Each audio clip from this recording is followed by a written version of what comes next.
The Pittsburgh Steelers don't need to listen to anybody not in their building. They've had a lot of success, but I'm going to tell them anyway. Stay as far away from Aaron Rodgers as you can, and we'll tell you why here on Locked On NFL. The barbershop is open, and Tony Wiggins has a chair for you. He's ready with some real NFL talk. The local experts of Locked On bring their expertise, and Wiggy is ready with his clippers and shears. Sit down and enjoy. The new Locked On NFL starts now. Locked On Podcast Network. Your team every day. Your team every day is exactly who we are. We thank you for making us your first listen here on Locked On NFL. Twice a day here on Locked On NFL. So we appreciate you when you do take the time to spend 30 minutes with us watching these podcasts.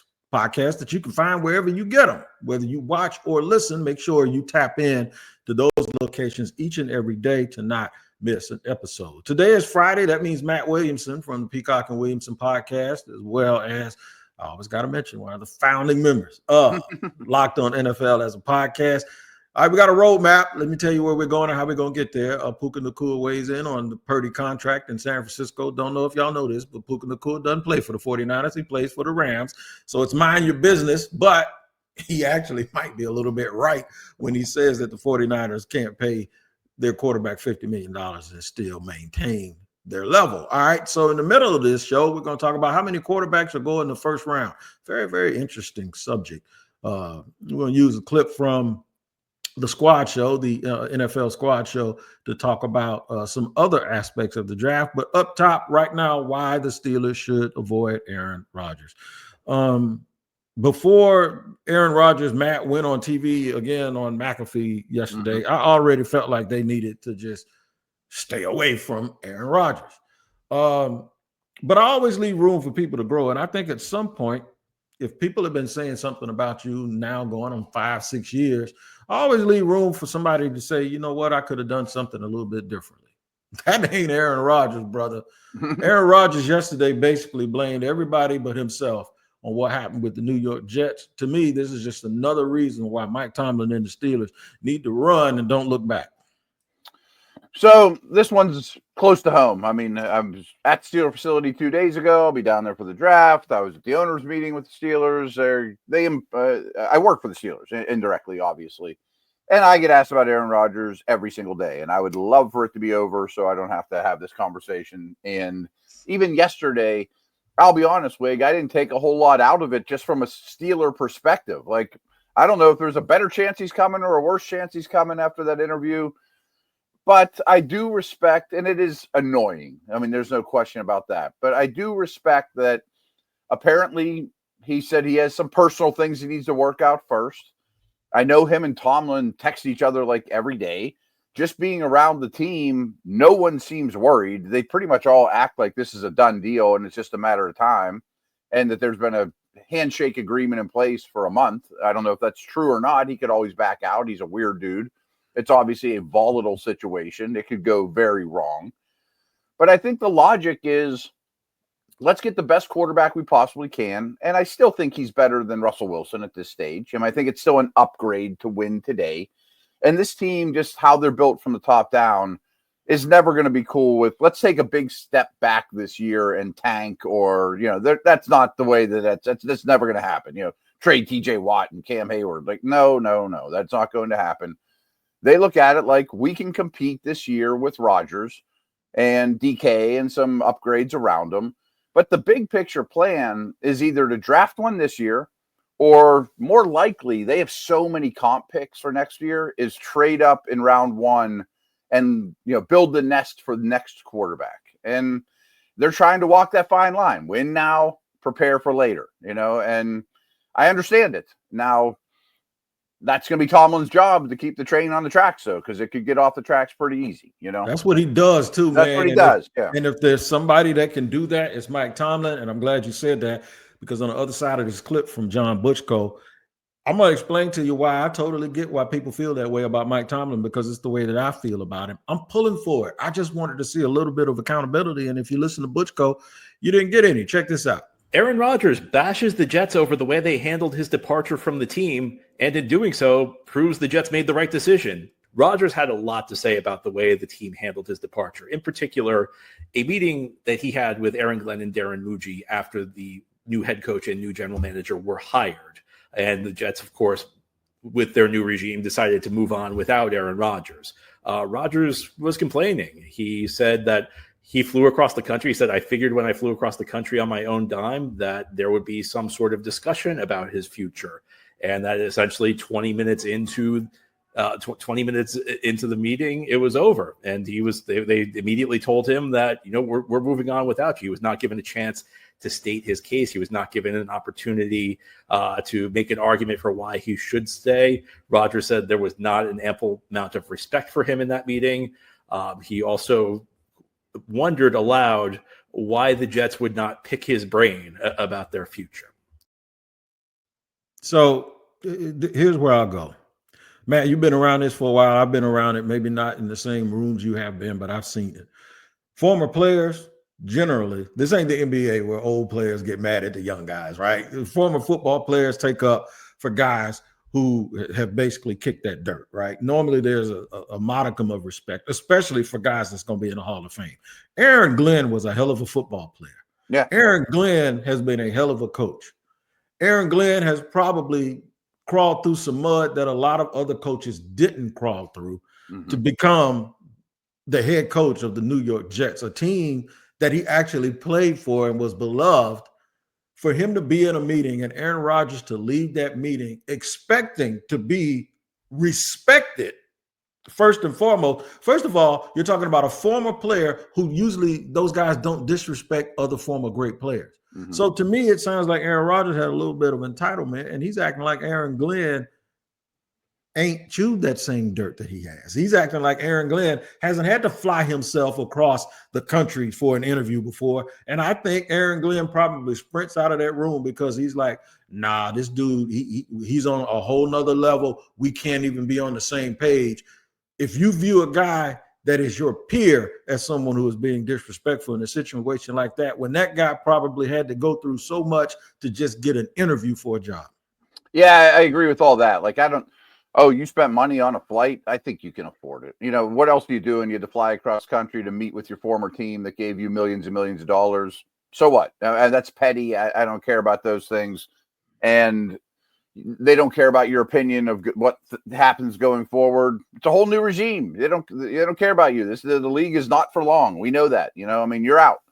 And what I think happened though is, first off, I'll be the first to admit I'm looking at this situation through black and gold colored glasses, more so than green and white for sure, but definitely in essence. And I really think from ownership to Super Bowl success to everything, the Jets and Steelers couldn't be much further off.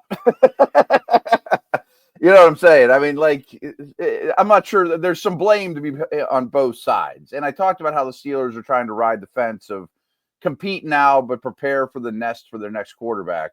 Well, the Jets, like a lot of teams do, and I never fault a team for doing it, when they went in on Rodgers, they pushed all their chips in. They went for Tyron Smith and Morgan Moses and old quick fixes to win now, and it didn't work. So now it's time to start over with Fields and a bunch of draft picks. I mean, that's just how it works. I mean, Miami could be going through that. I mean, a lot of these teams that when they push them all in, we'll talk about the Browns at some point. They pushed them all in on Watson, and sometimes it comes up black instead of red. You don't win the lottery every time. So this is a dude. Let me. I'm gonna put it in. We're going to the barbershop now. I'm gonna put it in marriage perspectives. Guy leaves his first wife for the new hot young wife. Eventually, the new hot young wife goes, "Man, I see why she left you, right?" And then somebody says what you just said, like, "Yeah, but those two people couldn't be further from the different way." Right. But then I point, this is his third marriage.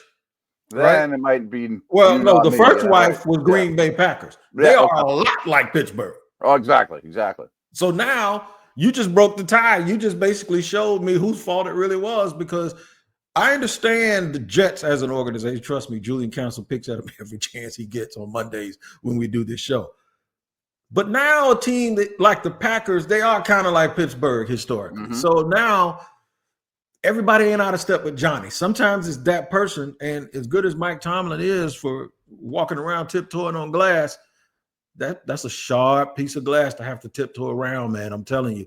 It can't be worse than Antonio Brown, but the only difference is he plays quarterback and he doesn't play wide receiver. All right, man, let's get into a couple of teams. Ben was a little high maintenance too. I'll just tell you. Yeah, he was. yeah. A little bit, you know, a little bit. Bathrooms and motorcycles and all of that stuff. I got all kinds of stuff. Yeah. Yeah, I know you probably can. So maybe Mike Tomlin is the dude for the job, and is the dude for the job in ways that we can't even imagine.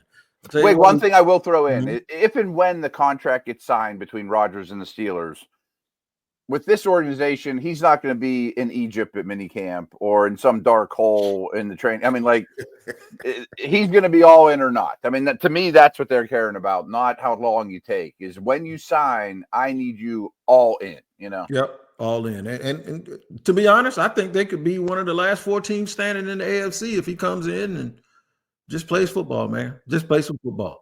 7th passing game in the league last year. Yeah. Rodgers, can you get to 19? I mean, and they can do higher, and I think they do better than that too. Yeah, me too. Even do better than that. All right, man. Let's get to the Browns and the Saints. A couple of teams picking in next week's draft. One team's picking super high. It almost looks like they're going to take a quarterback, but it kind of doesn't. We'll talk about that and let the guys from the squad show get all up in your business when it comes to discussing that. Ross Jackson got some things to talk about with the quarterback needy Saints also. We'll do that in just a second here on Locked On NFL.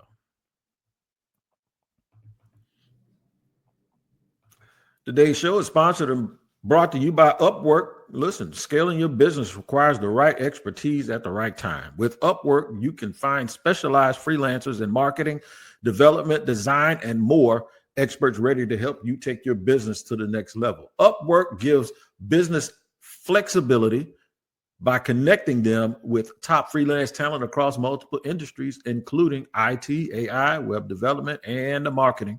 Whether you need extra hands for a project or long-term partner, Upwork makes hiring simple and affordable. You just got to find the right talent, man. And if you need help with a marketing campaign, Upwork can connect you with a freelance expert who delivered incredible results.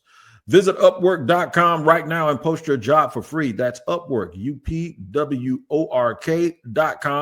Upwork.com to connect with top talent and grow your business today.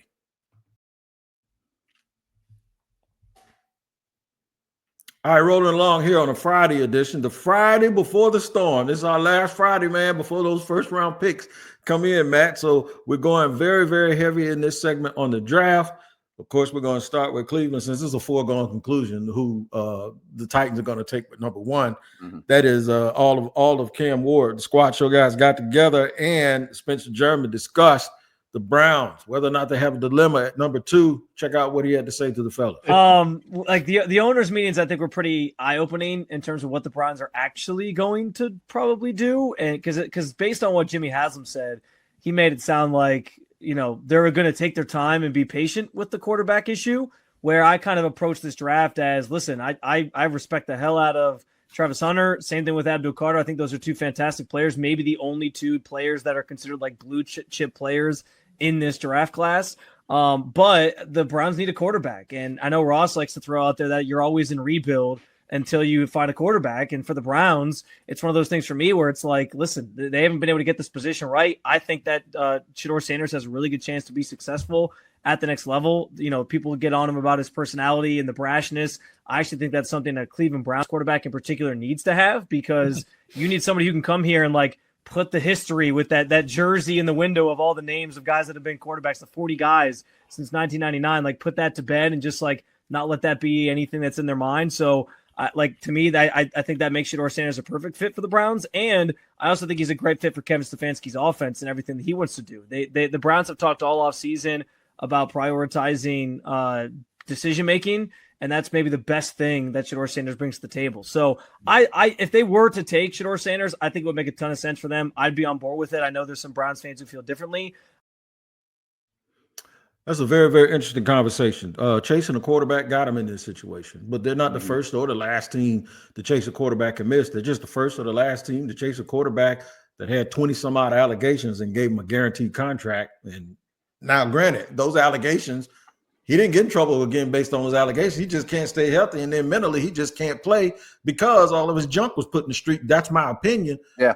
You can't fix that, though, by jumping at another quarterback. You can't make the same mistake trying to fix the mistake that you made in the first place. But I do think a little bit of the Shedeur stuff is getting out of hand because people aren't talking about football anymore. They're talking about being cocky. I know a whole bunch of backup quarterbacks that are as cocky as top 10 golfers on the PGA Tour. So I don't even want to start there. Yeah. I mean, we just mentioned last segment, we mentioned guys like Roethlisberger and Rodgers.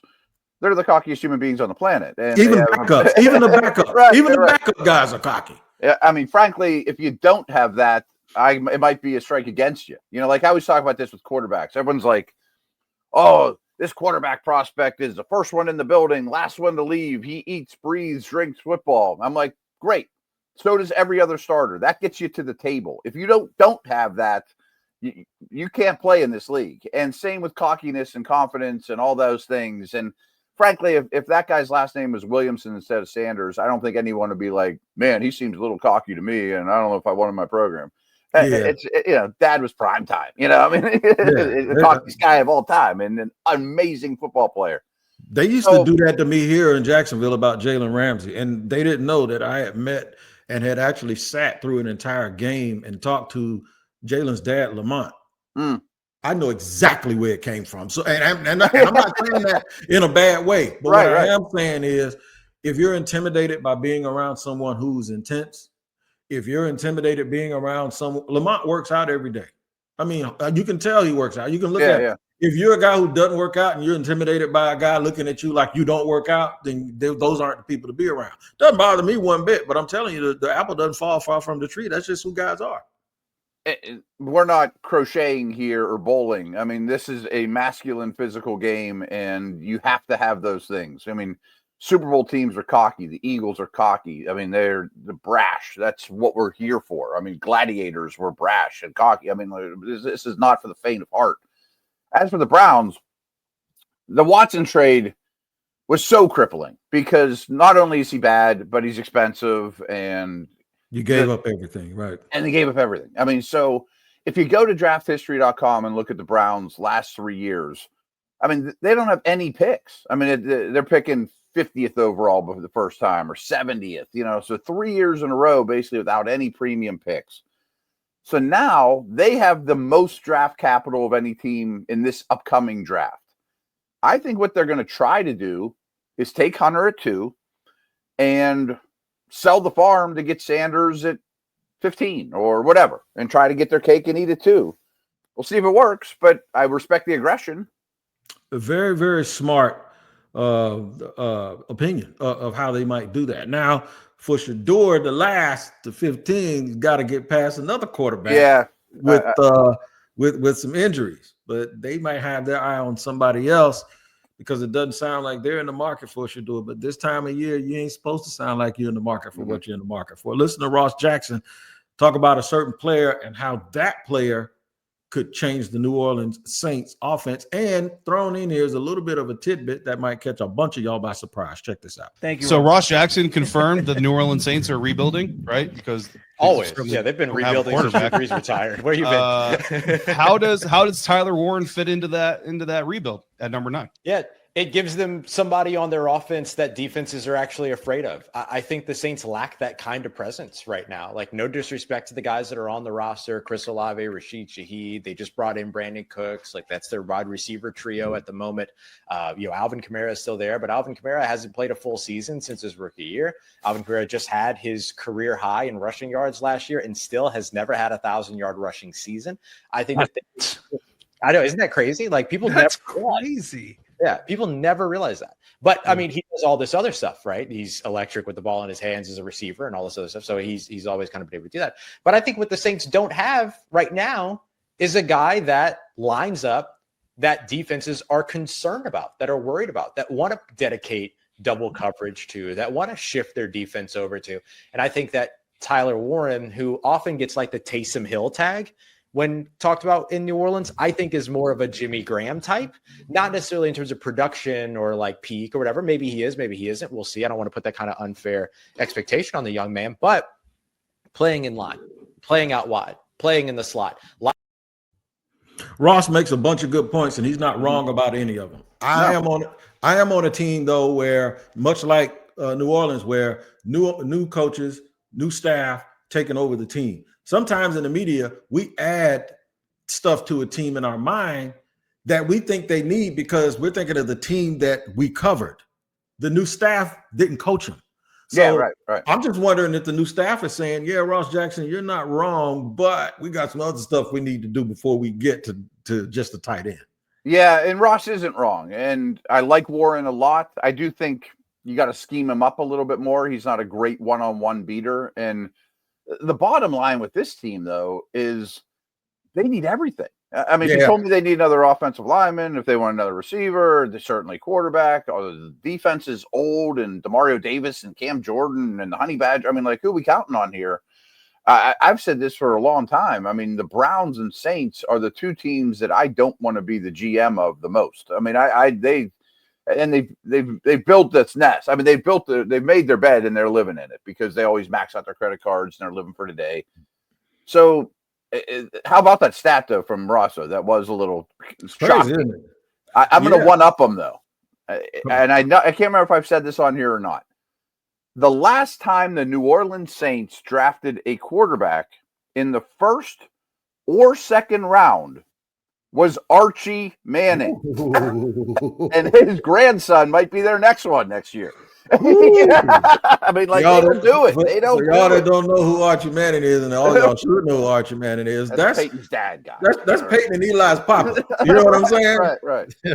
That's a long time to not draft a quarterback in the first or second round. Now I will say this: that's a long time to go without needing to draft a quarterback. Yeah, you luck into Breeze, and you luck into Breeze, right? You get some long-term dudes, but we might need to rethink that if you're New Orleans. All right, it might be time. Might be time to break that streak a little bit.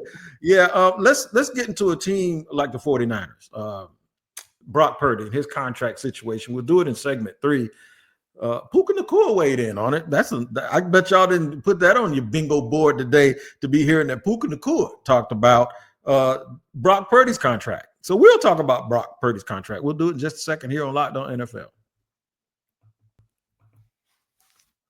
First, I got to let you know that today's show is brought to you and sponsored by Amazon Fire TV and Locked On. You're right.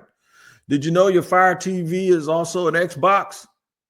You didn't know that, did you? Turn any TV into your gaming and entertainment hub with Fire TV Stick 4K devices. No console required. Just grab your paired controller, subscribe, or sign in to Xbox Game Pass Ultimate with EA Play included, and you're ready to play. Dive into hundreds of premium titles from EA Sports College Football 25 to Call of Duty, Black Ops 6, and Avowed as easily as you stream your favorite shows. It's gaming made simple, and it's all on your Fire TV. Listen, man, this is what you need to do. Head to Amazon.com/Fire TV Locked On to get started. Xbox Game Pass Ultimate subscription and compatible controller required. Available on select devices, including Fire TV Stick 4K, second generation, and Fire TV Stick 4K Max, first and second generation, and Fire TV Cube, third generation. All right, moving along here on our third and final segment. On our last Friday before the NFL draft, we have talked about the Steelers avoiding Aaron Rodgers. How many quarterbacks will go in the first round? I didn't even ask you, Matt. Matter of fact, I'll get to it. I'm saying 3. I'm gonna go 3. I'm gonna leave Shuck out of it. By the way, we didn't get to that. The team that doesn't need a quarterback is the San Francisco 49ers. But it seems like they need everything else. But I want everyone to be cautious.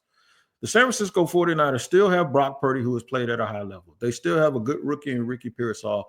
They have a so-called, I think, a healthy version of Christian McCaffrey coming back. And they still have Brandon Ayuk, who can come back off of injured reserve. And we've seen ACL injuries heal kind of really quickly. So Trent Williams may play. I believe he's still going to play at left tackle. They still have Bosa at one end. They still got 2 linebackers. They got a great rookie class last year. The 49ers ain't going to just slip and fall and bump their head and end up a top 5 team, bro. Probably not. And it's a really interesting time in Niners history, though, for sure. And they are kind of a stars and scrubs type of build.